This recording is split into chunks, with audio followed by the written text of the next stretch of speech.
আসন্ন সংবিধান সংস্কার সংক্রান্ত গণভোটে দেশবাসীকে সরাসরি না ভোট দেওয়ার আহ্বান জানিয়েছেন জাতীয় পার্টির চেয়ারম্যান জি.এম. কাদের। মঙ্গলবার 20 জানুয়ারি বিকেলে রাজধানীর গ্র্যান্ড প্যালেস হোটেলে আয়োজিত এক সংবাদ সম্মেলনে তিনি এই ঘোষণা দেন। জি.এম. কাদের বলেন, এই গণভোট পুরোপুরি সংবিধান বিরোধী এবং অবাস্তব। এটি বাস্তবায়িত হলে দেশ গভীর রাজনৈতিক অস্থিতিশীলতার দিকে ধাবিত হবে বলে মন্তব্য করেন তিনি।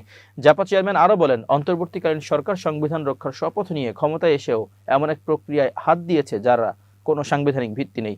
তিনি দাবি করেন, সংবিধান অনুযায়ী কেবল একটি নির্বাচিত সংসদই নির্ধারিত আইনি প্রক্রিয়ায় সংবিধান সংশোধন করার ক্ষমতা রাখে।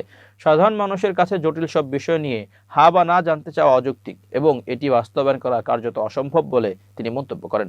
প্রস্তাবিত সংশোধনীগুলো নিয়ে গভীর উদ্বেগ প্রকাশ করে জি.এম. কাদের বলেন, প্রধান নির্বাহীকে পুরোপুরি ক্ষমতাহীন করে রাষ্ট্র পরিচালনা করা সম্ভব নয়।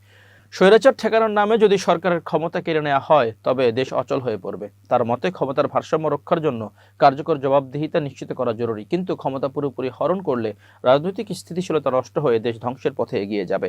সংবাদ সম্মেলনে জি.এম. কাদের অভিযোগ করেন, সংবিধান সংস্কারের মতো গুরুত্বপূর্ণ বিষয়ে জাতীয় পার্টির মতো অভিজ্ঞ রাজনৈতিক দলের মতামত উপেক্ষা করা হয়েছে। তাদের দীর্ঘদিনের সংসদীয় অভিজ্ঞতা থাকা সত্ত্বেও কোনো আলোচনা না করায় দলটি ক্ষোভ প্রকাশ করেছে। এই কারণেই জাতীয় পার্টি আনুষ্ঠানিকভাবে এই গণভোট প্রত্যাখ্যান করার সিদ্ধান্ত নিয়েছে এবং দেশের স্বার্থে জনগণকে না ভোট দেওয়ার জন্য উদ্বুদ্ধ করার ঘোষণা দিয়েছে।